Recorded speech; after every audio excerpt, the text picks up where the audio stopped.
Political সেক্টরটা বর্তমানে খুব মজাদার এবং খুব ইন্টারেস্টিং হয়ে উঠেছে, তাই সেখান থেকেও কিন্তু এডুকেশনের অনেক কিছু জিনিস আমাদের সংগ্রহ করে নিতে হবে। শুধু নেগেটিভ দিক দেখলে হবে না, সব কিছুতেই কিন্তু এডুকেশনের বা জানার কিন্তু অনেক রসদ লুকিয়ে রয়েছে।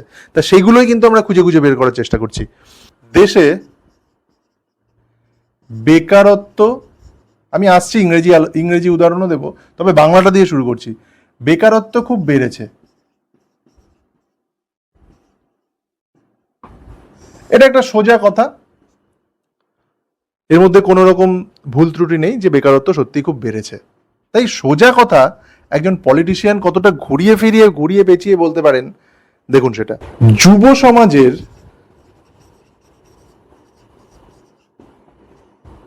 একটি বড় অংশ বর্তমানে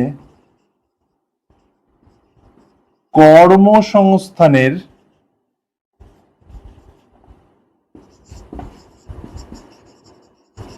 অপেক্ষায় রয়েছেন। তাহলে দেখুন, এই বেকারত্ব পার্টিকুলার এই টার্মটাকে বাদ দিয়ে কতটা ঘুরিয়ে সেই কথাটাই বলা হলো, অথচ সামনে থাকা জনগণ হাততালি দিতে শুরু করলেন। মানে একটা নেগেটিভ বিষয়কেও পজিটিভ ভাবে কত সুন্দরভাবে শোনাচ্ছে, সেই ফিগার অফ স্পিচের সঠিক ব্যবহার না করতে পারলে সেটা কিন্তু সম্ভব না। সেই রাজনৈতিক নেতারা কিন্তু খুব সুন্দরভাবে সেটা করেন। নমস্কার বন্ধুরা, সকলকে স্বাগত জানাই চ্যানেলে। বিগত দিনে আমরা ফিগার্স অফ স্পিচ নিয়ে অনেক প্রশ্নের উত্তর করেছি।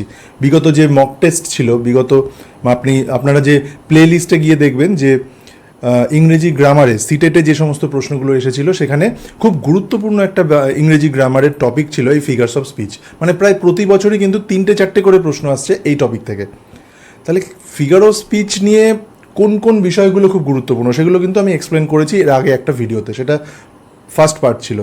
দেখবেন প্লে লিস্টে আলাদা ইংরেজির একটা প্লে লিস্ট করা রয়েছে, সেখানে গিয়ে আপনারা ফার্স্ট পার্টটা দেখতে পাবেন, এবং আজকে যে ভিডিওটা হচ্ছে তার ডেসক্রিপশানেও কিন্তু পার্ট 1টা রয়েছে। আজকে সেকেন্ড পার্টটা আমরা করছি। তাহলে চলুন দেখে নিই যে পরবর্তী যে ফিগার্স অফ স্পিচ আছে সেগুলো কি কি রয়েছে। প্রথমে আমরা শুরু করব, সেটা হচ্ছে এপিগ্রাম।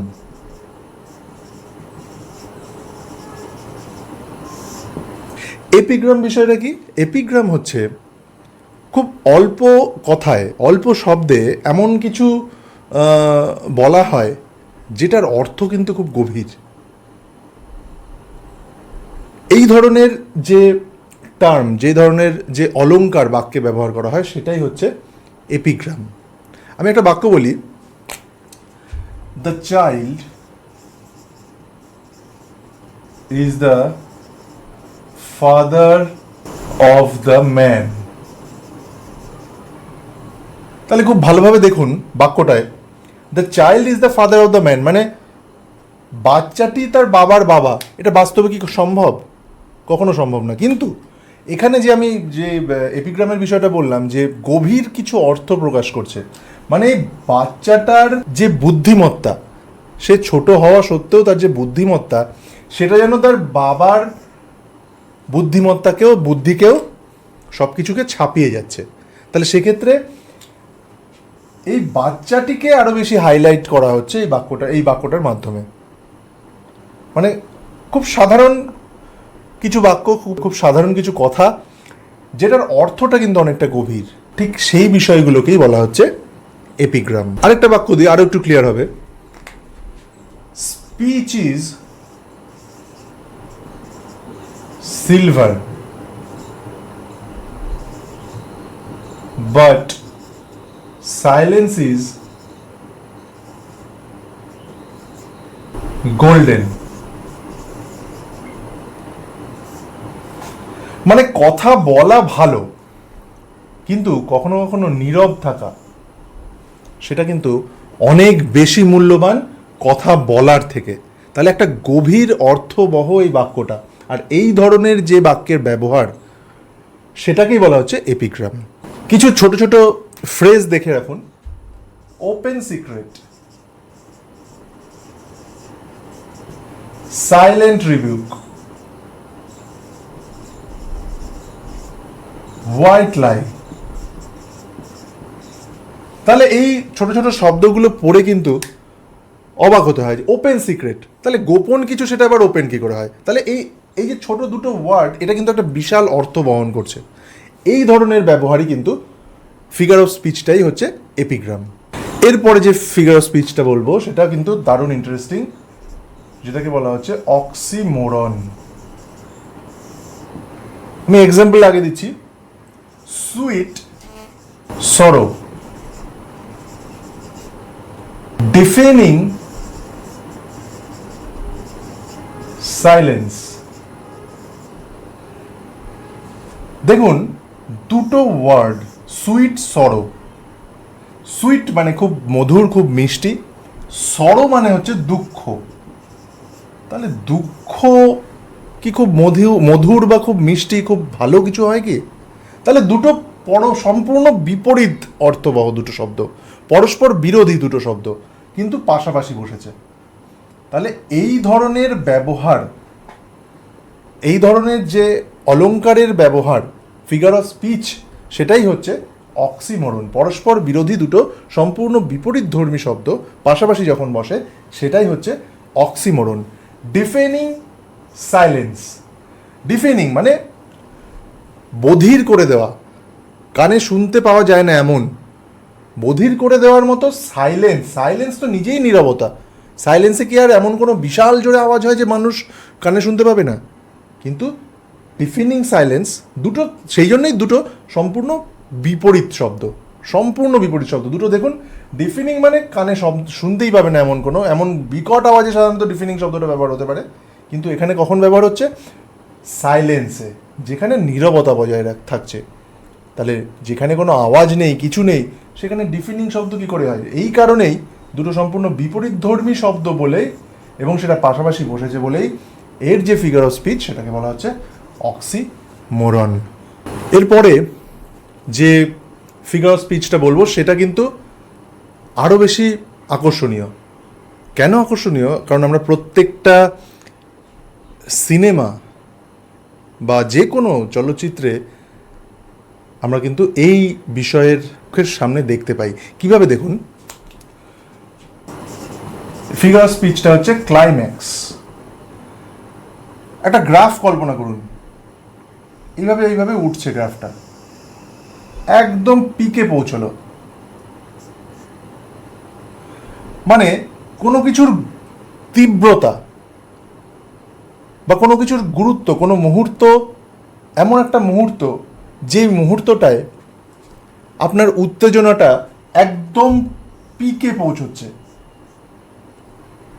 মানে ধরুন এরকম, লো, এই পজিশনটাকে বলা হচ্ছে হায়ার, আর এই পজিশনে হচ্ছে হাইয়েস্ট। মানে সব থেকে পিকে রয়েছে এই পজিশনটা, আর এই পয়েন্টটাতেই বলা হচ্ছে, এই পয়েন্টটাকেই বলা হচ্ছে ক্লাইম্যাক্স। মানে পরিস্থিতি বা পরিবেশটা এমনভাবে তার গুরুত্বটা বাড়াচ্ছে বা ঘটনাক্রমটা এমনভাবে ওপরে উঠছে যাতে একদম শেষের মুহূর্তটা বা শেষের শব্দটা সব থেকে বেশি গুরুত্বপূর্ণ। একটা উদাহরণ দিচ্ছি, হি কেম, হি স, হি কনকার্ড।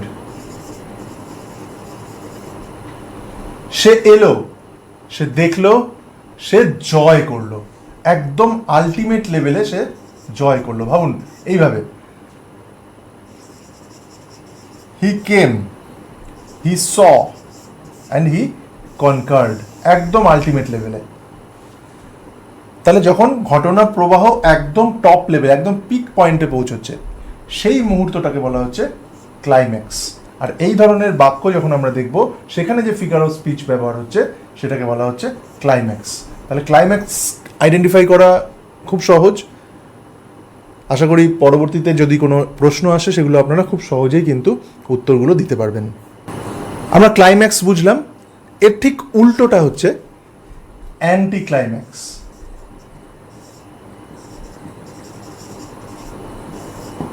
মানে গ্রাফটা তো এই পিক পয়েন্টে পৌঁছেছিল, এইখান থেকে আবার সেটা নিচে নেমে যাচ্ছে। মানে কোনো ঘটনা বা কোনো মুহূর্ত যেটা তার গুরুত্ব হারাচ্ছে, হঠাৎ করে তার গুরুত্ব হারাচ্ছে, একদম শিখর থেকে নিচে নেমে আসছে, এটাই হচ্ছে অ্যান্টি ক্লাইম্যাক্স। একটা example, he lost his kingdom,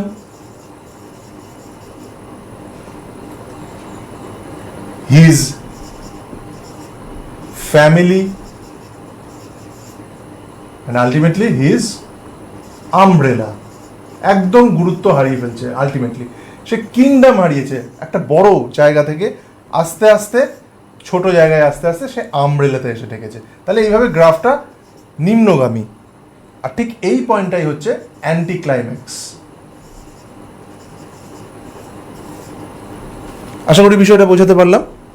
anti ক্লাইম্যাক্সের মতো আরও একটা ফিগার অফ স্পিচ আছে যাকে বলা হচ্ছে বেথস, BATHOS। মানে অ্যান্টি ক্লাইম্যাক্সের মতোই কোনো কিছু তার গুরুত্ব হারাচ্ছে।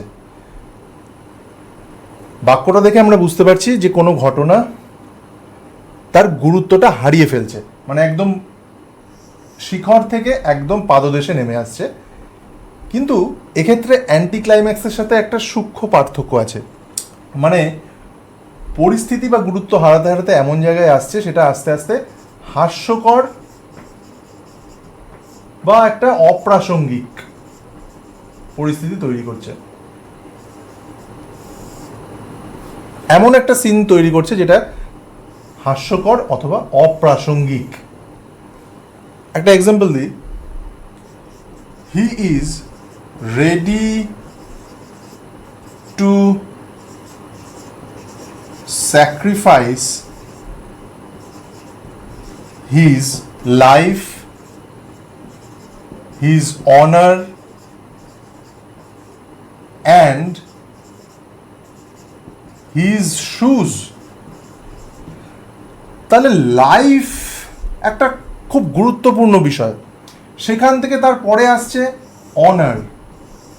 লাইফের পরবর্তী পর্যায়ে গুরুত্বের দিক থেকে থাকতে গেলে সেকেন্ড পর্যায়ে রয়েছে, আর এই দুটোর মধ্যে শুজের তো কোনো মিলই হয় না, সেটা তো একদম নিচে কোনো বস্তু, যেটা কোনো কোনো তুলনাতে আসে না। তাহলে এটা নিতান্তই একটা অপ্রাসঙ্গিক বিষয়। সেক্ষেত্রে এই ধরনের যে ব্যবহার, ফিগার অফ স্পিচের যে ব্যবহার, যদি এখানে বলে যে এখানে এই বাক্যটিতে কি ধরনের ফিগার অফ স্পিচ ব্যবহার করা হয়েছে, তাহলে আমরা কিন্তু এই ধরনের ওয়ার্ডগুলো খুঁজবো, যে শব্দগুলো কিছু আইডেন্টিফাই করবো এবং সেগুলো দেখব যে বাক্যটার যে থিম বা যে মানে সেটা আলটিমেটলি গুরুত্ব পাচ্ছে নাকি কোনো গুরুত্বহীন বা হাস্যকর জায়গায় গিয়ে শেষ হচ্ছে। তাহলে এই ধরনের যে অ্যান্টি ক্লাইম্যাক্স সেগুলোকেই বলা হচ্ছে বেথস। আশা করি বিষয়টা ক্লিয়ার করতে পারলাম। এরপর যে ফিগার অফ স্পিচ নিয়ে আমরা কথা বলবো সেটাকে বলা হচ্ছে ইউফেমিজম। ইউফেমিজম বিষয়টা কি, আগে এক্সাম্পল দিচ্ছি, হি পাস্ট অ্যাওয়ে।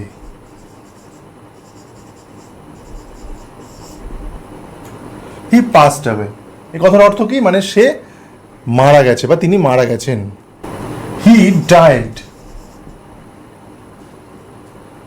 এই দুটোর অর্থ তো একই, কিন্তু আমি বলছি কেন হি পাস্ট অ্যাওয়ে?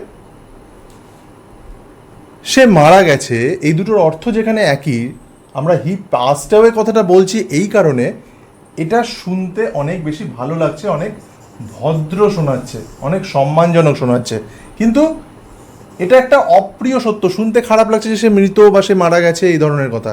এটাকেই আমরা একটু সম্মানজনকভাবে, একটু ভদ্রভাবে ঘুরিয়ে বলছি, ভালোভাবে বলছি হি পাস্ট অ্যাওয়ে। আর কোনো কঠিন কঠোর সত্যকে এইভাবে একটু ভদ্রভাবে, সম্মানজনকভাবে, ভালোভাবে যখন আমরা বলি, সেই ফিগার অফ স্পিচকেই বলা হচ্ছে ইউফেমিজম। আরেকটা এক্সাম্পল দিয়ে আরও বেশি ক্লিয়ার হবে, he is visually impaired. He is visually impaired. তার মানে সে চোখে দেখতে পায় না,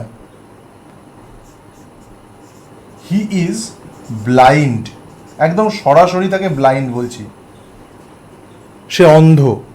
তাহলে এই ব্লাইন্ড কথাটা যতটা কঠোর শোনাচ্ছে, তার থেকে হি ইজ ভিজুয়ালি ইম্পেয়ার্ড এই কথাটা অনেক বেশি ভালো শোনাচ্ছে, অনেক বেশি সম্মানজনক শোনাচ্ছে সেই অন্ধ ব্যক্তিটির সামনে, বা তার সম্বন্ধে যে কথাটা বলা হচ্ছে সেটা। ঠিক এই ব্যবহারটা, এই বিষয়টাই, এই যে শব্দের ব্যবহার, এই যে বাক্যের ব্যবহার, এই ব্যবহারটাই হচ্ছে ইউফেমিজম। এবার একটা এক্সাম্পল দিচ্ছি, দেখুন, খুব ইন্টারেস্টিং এবং খুব মজাদার একটা এক্সাম্পল। শি সেলস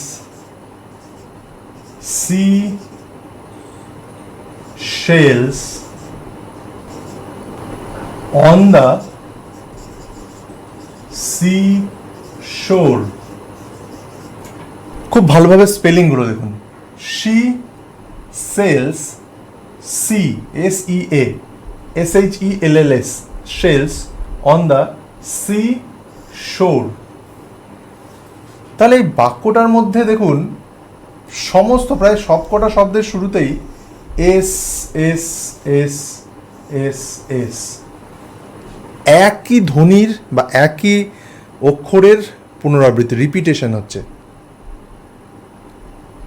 আর এই ধরনের রিপিটেশন যেখানেই হবে, সেটা যে ফিগার অফ স্পিচ তাকে বলা হয় alliteration.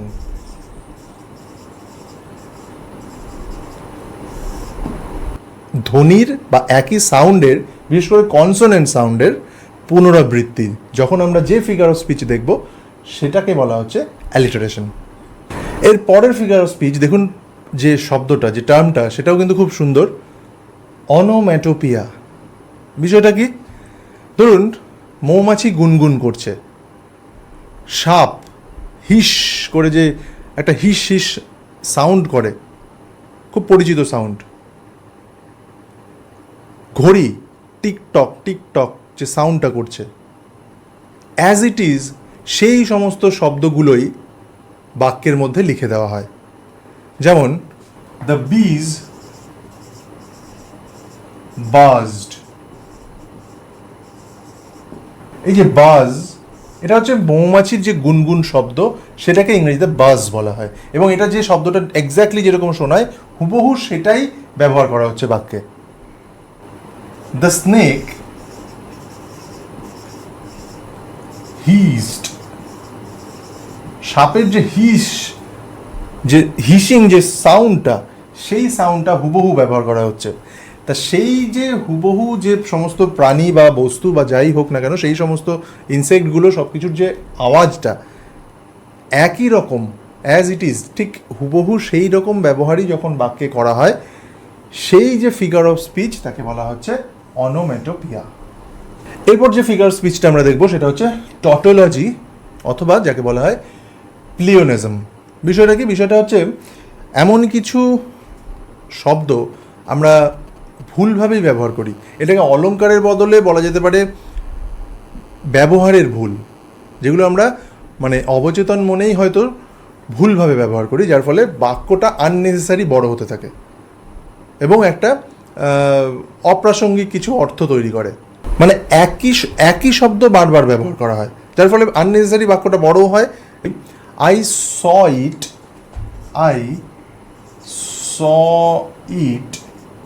With my own eyes. খুব ভালোভাবে দেখুন এখানে বাক্যটাতে, আই স ইট মানে এই স, আমি তো দেখছি। তাহলে এই ওন আইজ এই কথাটা বলার কোনো মানেই হয় না। তাহলে এই আননেসেসারি এই শব্দটা ঢুকিয়ে বাক্যটা লেন্দি করা হলো, এবং যে অর্থটা বোঝাচ্ছে সেটারও খুব বেশি পার্থক্য হলো না। একটা কি বলবো, একটা অপ্রাসঙ্গিক, একটা বোকা বোকা অর্থ তৈরি হয় এই ধরনের শব্দ যারা ব্যবহার করে, বা আমরা ভুলভাবে যখন ব্যবহার করি। তাহলে এই যে এই যে বাক্যের ব্যবহার, সেটাকেই বলা হচ্ছে টটোলজি বা প্লিওনিজম। আরেকটা এক্সাম্পল দিই, শি রিপিটেড ইট এগেইন। দেখুন, রিপিট করা মানেই পুনরাবৃত্তি, আবার বলা, এই এগেন কথাটা ইউজ করা এখানে কোনো মানেই তৈরি করা না, এটা ইউজলেস। আননেসেসারি ইউজ হয়েছে এই এগেন শব্দটা, তাহলে রিপিটেড ইট এই কথাটা বললেই কিন্তু যথেষ্ট হয়ে যায়। মানে পরে অনেক সময় বলা হয় যে ফ্রি গিফট, এই কথাটাই কিন্তু ভুল। দেখুন, গিফট অলওয়েজ ফ্রি হয়, তাহলে আননেসেসারি ফ্রি কথাটা বসানোর কোনো মানে হয় না। তাহলে এই ধরনের যে ফিগার অফ স্পিচ সেগুলো কিন্তু আমাদের সচরাচর অ্যাভয়েড করা উচিত। এই টটোলজি অর প্লিওনিজম যে ফিগার অফ স্পিচ, এটা কিন্তু আমাদেরকে মনে রাখতে হবে যে আমরা যখন কথা বলবো বা লিখবো এগুলো কিন্তু আমাদেরকে অ্যাভয়েড করা উচিত। এগুলো আননেসেসারি একটা অর্থ তৈরি করে, মানে আননেসেসারি সেন্টেন্সগুলোকে লেন্দি করে।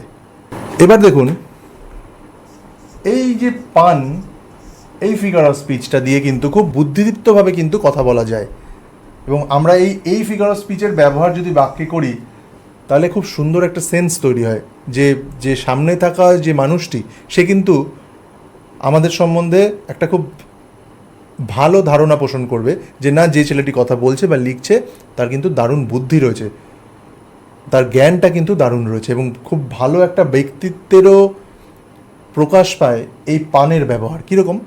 I used to be a banker but I lost interest.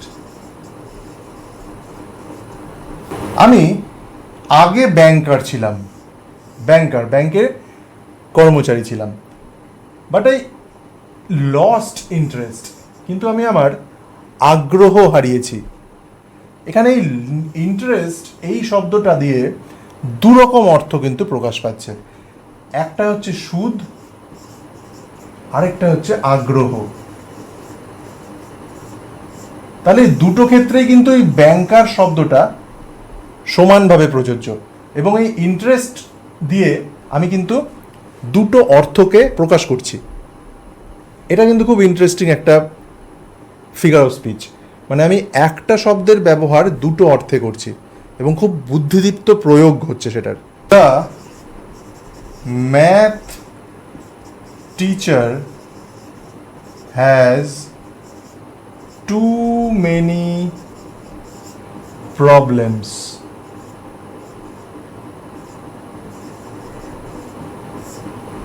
Math teacher, অঙ্কের শিক্ষকের অনেক সমস্যা। এই প্রবলেম কথাটা দিয়ে তার ব্যক্তিগত সমস্যার কথা বলা হচ্ছে এবং অঙ্কগুলোর কথাও বলা হচ্ছে।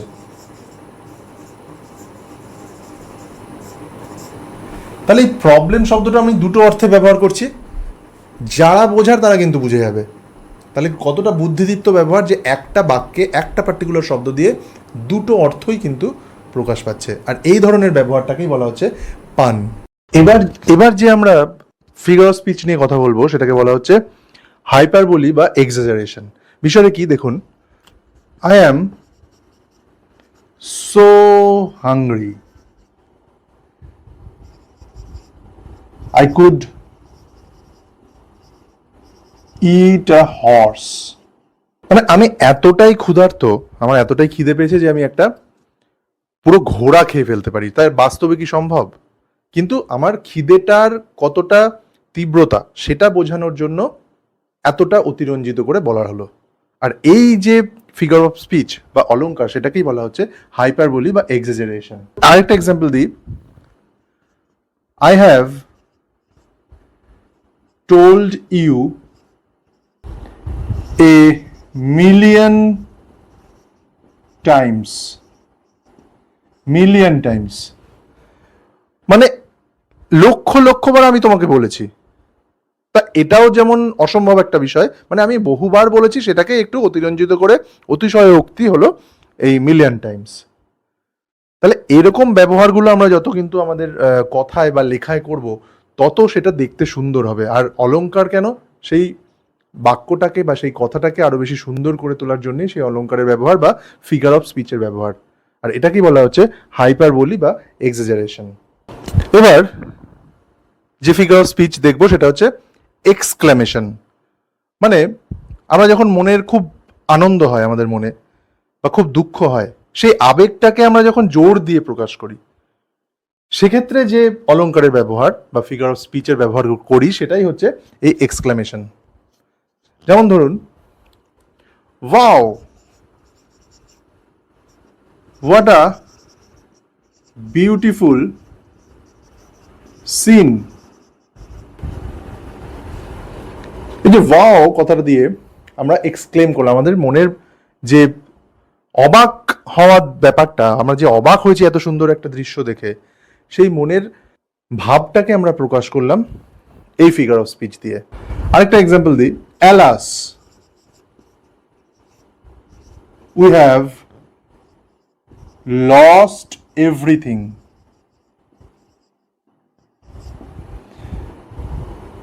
এই যে অ্যালাস মানে মনের একটা দুঃখ প্রকাশ পাচ্ছে যে আমরা সবকিছু হারিয়ে ফেলেছি, সেই দুঃখের বিষয়টা যে প্রকাশ পাচ্ছে যে ফিগার অফ স্পিচ দিয়ে, সেটাই হচ্ছে এক্সক্লেমেশন। এরপর কিছু সেন্টেন্স আমি লিখেছি, দেখুন। Who doesn't love ice cream? Can anyone really stop time? How can I forget you? মানে দেখে কিন্তু এগুলো প্রশ্নই মনে হচ্ছে, তাই এমন কিছু এগুলো প্রশ্ন যেগুলো আমরা মনের একটা বিশেষ অভিব্যক্তি, এটা মনের একটা বিশেষ অভিব্যক্তি বা মনের একটা ভাবের প্রকাশ, যে সময় আমরা নিজেদের আবেগটাকে প্রকাশ করি। যে হু ডাজন্ট লাভ আইসক্রিম, এর কোনো উত্তর হয় না, এটা কিন্তু প্রশ্ন, কিন্তু এর সত্যি করে কোনো উত্তর হয় না। মানে এটা এমনভাবেই ধরে নেওয়া হয় যে জগতের সকলেই হয়তো আইসক্রিমটা ভালোবাসে, তাই সেই আবেগ নিয়ে এই কথাটা বলা হয়েছে। তারপরে can anyone really stop time, এর কোনো উত্তর হয় না, কিন্তু আদতেই কিন্তু টাইমটাকে স্টপ করা যায় না। তাহলে সেই জায়গা থেকে যে প্রশ্নগুলো করা হয়েছে এগুলোর কিন্তু আদতে কোনো উত্তর হয় না। মানে এই প্রশ্নগুলো কখন করা হয়? মানে জোর দিয়ে কোনো কথা বলার সময়। আর এই স্পেশাল যে ব্যবহার, ফিগার অফ স্পিচের যে ব্যবহার, এটাকেই বলা হচ্ছে ইন্টারোগেশন। ইন্টারোগেশন মানে এই ধরনের প্রশ্নের আড়ালে একটা জোরালো বক্তব্য থাকে, মানুষ ভাবতে যাতে বাধ্য হয়, সেই ক্ষেত্রেই কিন্তু এই ধরনের ফিগার অফ স্পিচের আমরা ব্যবহার করি। এই স্পেশাল যে ব্যবহারটা ফিগার অফ স্পিচের, এগুলো কিন্তু আমরা রাজনৈতিক ক্ষেত্রে খুব ভালোভাবে দেখতে পাই। একটা এক্সাম্পল দিচ্ছি, are we not all Indian first?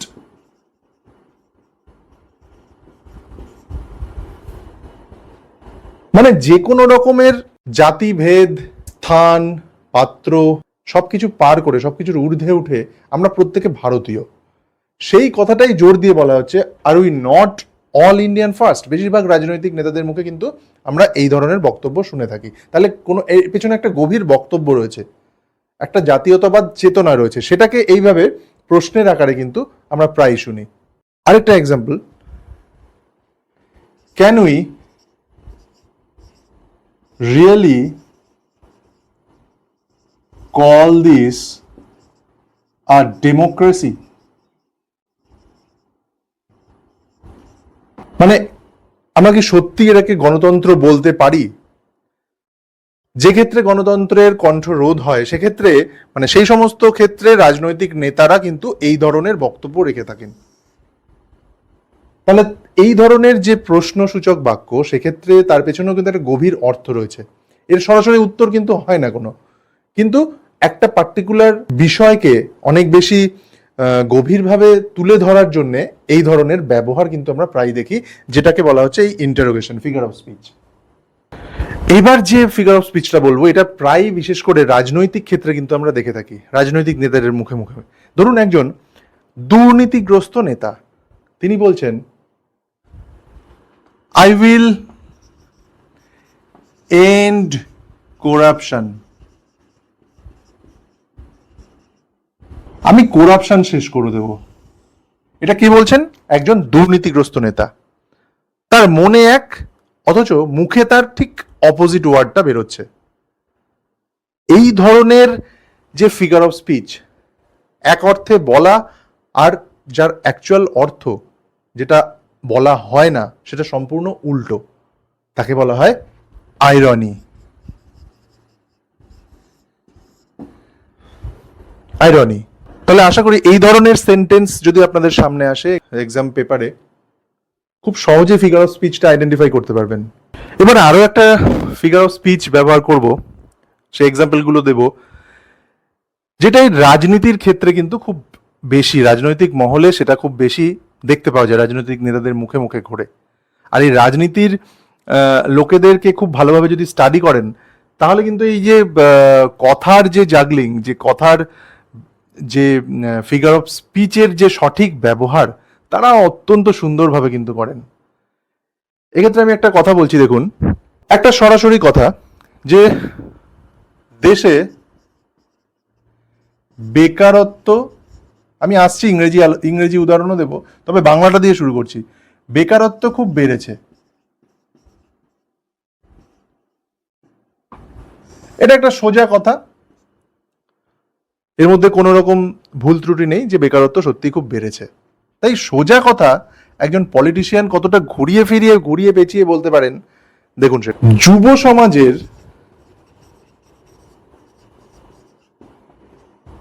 একটি বড় অংশ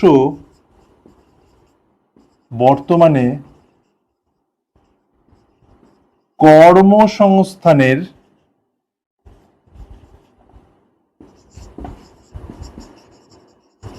অপেক্ষায় রয়েছেন। তাহলে দেখুন, এই বেকারত্ব পার্টিকুলার এই টার্মটাকে বাদ দিয়ে কতটা ঘুরিয়ে সেই কথাটাই বলা হলো, অথচ সামনে থাকা জনগণ হাততালি দিতে শুরু করলেন। মানে একটা নেগেটিভ বিষয়কেও পজিটিভ ভাবে কত সুন্দরভাবে শোনাচ্ছে, সেই ফিগার অফ স্পিচের সঠিক ব্যবহার না করতে পারলে সেটা কিন্তু সম্ভব না। সেই রাজনৈতিক নেতারা কিন্তু খুব সুন্দরভাবে সেটা করেন। আর এই পার্টিকুলার ফিগার অফ স্পিচকেই বলা হয়, একটা বিশেষ নাম আছে এর, পেরিফ্রেসিস,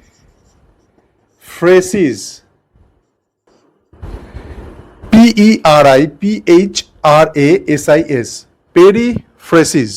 এর আরো একটা নাম আছে,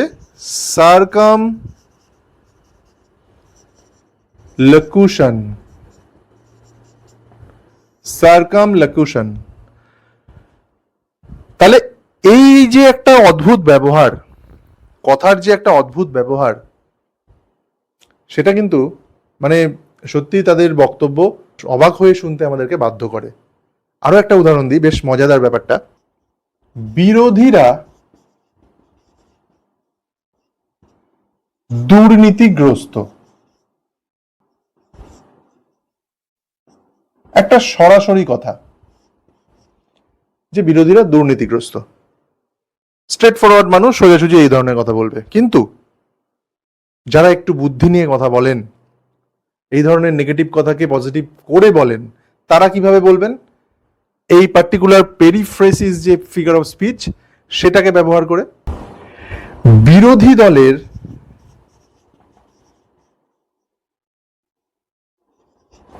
কিছু নেতা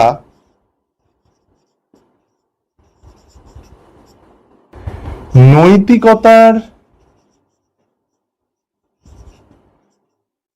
প্রশ্নে জনগণের আস্থা অর্জনে ব্যর্থ হয়েছেন। তাহলে দেখুন, দুর্নীতিগ্রস্ত এই ছোট্ট একটা কথাকে না বলে কতটা বড় একটা কথা, অথচ কত সহজে বলে দিয়ে সেই কথাটাই বলা হচ্ছে ঘুরিয়ে। তাহলে আমাদেরও কিন্তু এইভাবে, আমরা যদি প্র্যাকটিস করি এইভাবে কথা বলা, তাহলে কিন্তু অনেক সমস্যা, অনেক জটিল পরিস্থিতি থেকে কিন্তু আমরা সহজেই বেরিয়ে আসতে পারবো। এবং সত্যি কথা বলতে, সামনে থাকা মানুষজনও কিন্তু অবাক হয়ে আমাদের কথা শুনবেন।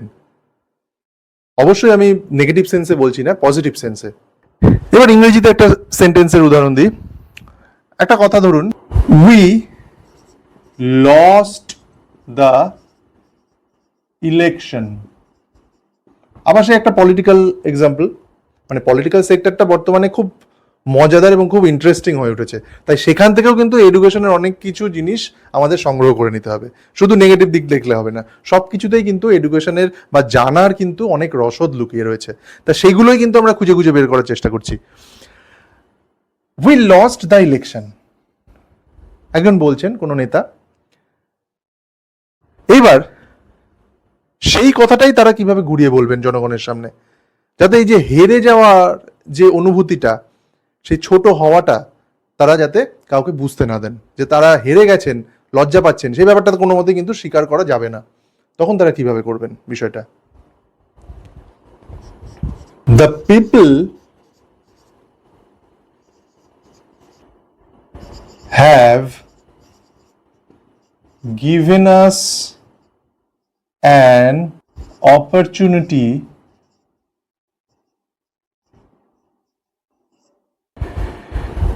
to serve them from the outside of the government. দেখুন তাহলে মানে কথার ব্যবহার দেখলেও হাসি পায়, মানে প্রতিনিয়ত সচরাচরই আমরা এই ধরনের ব্যবহার দেখি যে the people have given us an opportunity to serve from the outside of the government, to serve them from the outside of the government. মানে সরকারে না থেকেও, সরকারের বাইরে থেকেও মানুষকে সেবা করার একটা সুযোগ দিয়েছেন সাধারণ মানুষ। মানে কি অদ্ভুত না এই বিষয়টা। যাই হোক, এটাই হচ্ছে সেই ফিগার অফ স্পিচের ব্যবহার, পেরিফ্রেসিস। আর এই ব্যবহারগুলোর এখানেই সমাপ্তি টানছি, কারণ এর আগে আপনারা পার্ট 1টা দেখেছেন, সেখানে কিছু ব্যবহার আপনাদের দেখিয়েছি ফিগার অফ স্পিচের, আর আজকে পার্ট 2তে ফিগার অফ স্পিচের কমপ্লিট ব্যবহারটা দেখালাম। একদম যে বর্তমানে রাজনীতির মঞ্চে বিভিন্ন কি বলবো জ্ঞানীগুণী মানুষজন যেভাবে ফিগার অফ স্পিচের ব্যবহার করেন, একদম তাদের মুখ থেকে তুলে আনা কথা দিয়ে কিন্তু ফিগার অফ স্পিচের আজকের এপিসোডটা সাজিয়েছিলাম। এবং আশা করি আপনাদের ভালো লেগেছে এবং সঠিক জায়গায় সঠিকভাবে আপনারাও প্রয়োগ করতে পারবেন। তাহলে বন্ধুরা, আগামী দিনে আবার দেখা হচ্ছে নতুন কোনো টপিক নিয়ে বা মক টেস্টের প্রশ্ন নিয়ে। আপনারা প্রত্যেকে প্রস্তুত হন। দেখা হচ্ছে খুব শীঘ্রই। ধন্যবাদ।